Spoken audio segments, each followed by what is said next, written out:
MM ரயில் news viewers அனைவருக்கும் வணக்கம். அக்கப்பூர் செய்தி தான். போன மாதம்தான் ஒரு பேசஞ்சர் ட்ரெயின் லேட்டாக வந்துச்சுன்னு லோக்கோ பைலட்டை எழுத்து போட்டு அடித்து மண்டையை உடைச்சி விட்டான். லோக்கோ பைலட்டு 3 தையலை போட்டு ஆஸ்பத்திரியிலேருந்து இப்போ தான் வந்திருக்காரு வேலைக்கு. அடித்தப்ப 6 மாதம் கன்விக்ஷன் ஆகி இப்போ உள்ளே இருக்கான். அந்த நீல டிஷர்ட் போட்டிருக்கான் அந்த படுவா தான். பீகாரில் கதகோலா ரோடுங்கிற ரயில்வே ஸ்டேஷனில் நடந்தது இந்த சம்பவம். இது நடந்து 1 மாதம் கூட ஆகலை. இன்னொரு சம்பவம் இப்போ நடந்திருக்கு ஜபல்பூர் ஸ்டேஷனில். இந்த சம்பவத்தில் கூட ட்ரெயின் 2 மணி நேரம் லேட்டு. இன்னைக்கு நடந்த சம்பவத்தில் ட்ரெயின் அரை மணி நேரம் தாங்க லேட்டு. என்ன அட்டகாசம் பண்ணுறானோ பாருங்க. 4-5 பசங்க ஒன்று திரண்டு லோக்கோவோட கண்ணாடியை உடைச்சி லோக்கோ பைலட்டை கீழே இறங்கடான்னு சொல்லி என்ன அட்டகாசங்கிறீங்க.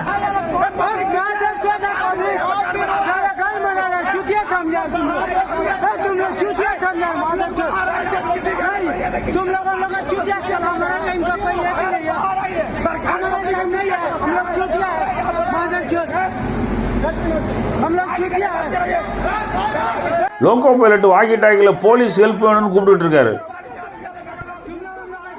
அவன் வந்தே வாரத்துக்கு கூட அப்பப்போ லேட்டாக போகுது, ஃப்ளைட்டு கூட லேட்டாக போகுது.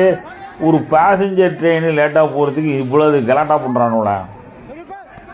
ட்ரெயின் லேட்டுன்னா லோக்கோவை உடைக்கிறது, லோக்கோ பைலட்டை இழுத்து போட்டு அடிக்கிறது, என்ன செய்யறானோ அட்டகாசம். இந்த வடக்கை இவனை பண்ணுற அட்டகாசம் ஜாஸ்தியாக தான் இருக்குது.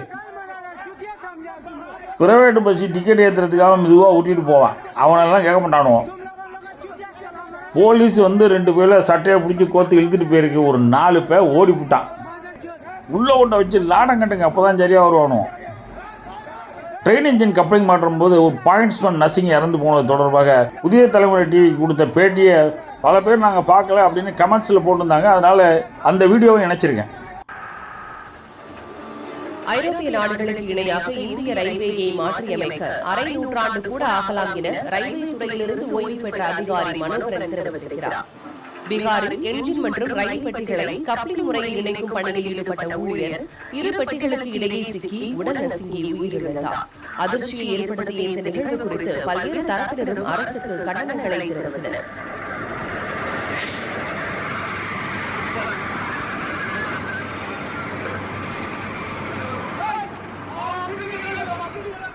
ஐரோப்பிய நாடுகளைப் போல ரயில்வே துறையில் பெட்டிகளுடன் இன்ஜினை இணைக்க தானியங்கி கப்ளிங் முறையை மேம்படுத்த வேண்டும் என்ற கோரிக்கையும் எழுந்திருக்கிறது. இதுகுறித்து பேசிய ஓய்வு பெற்ற அதிகாரி மனோகரன் இந்திய ரயில்வேயில் கப்ளிங் முறைகளை மாற்றுவது கடினம் என குறிப்பிட்டார். வந்தே பாரத்தில் செமி பர்மனன்ட் கப்ளிங் கொண்டு வந்திருக்காங்க. அந்த கப்ளிங் வந்து நம்ம என்ட்ரூட்ல எல்லாம் கலக்க முடியாது, அட்டாச் பண்ண முடியாது. அதை வந்து ஒர்க் ஷாப்ல தான் டிட்டாச் பண்ணி அட்டாச் பண்ண முடியும். அப்படியான செமி பர்மனன்ட் கப்ளிங் கொஞ்சம் மாடிஃபைடு கப்ளிங் இது.